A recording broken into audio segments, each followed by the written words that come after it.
конкурс – это олимпийский вид спорта. У нас развивается 2009 года. Но зимний период у нас занимаемся круглый год.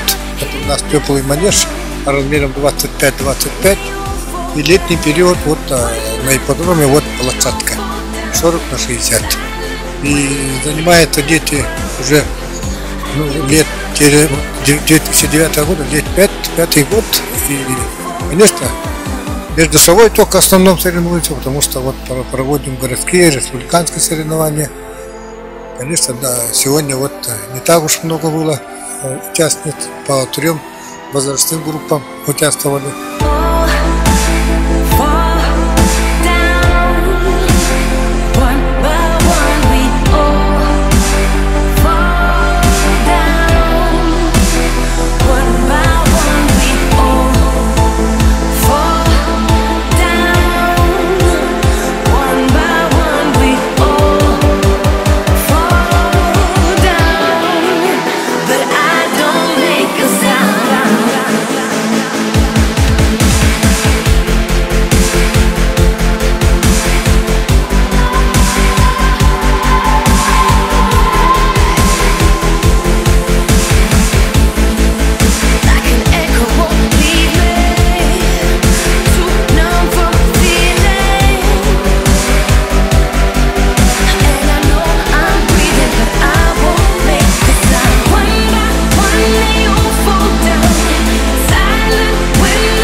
Ну, 6 скачек, это для нас это не так уж много, но все-таки эти скачки прошли очень воодушевленно.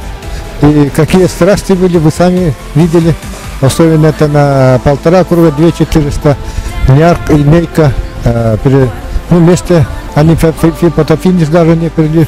Первое место дали мы Ниарку и Нейко, и 3-е место Батистону. Также вот тоже скакали на основной приз, это на приз карабина Тигр, это Чепчал и Бостон. Ну, в основном надеялись на Бостон, потому что Бостон является многократным победителем наших республиканских скачек. На данный момент Чепчал это победил.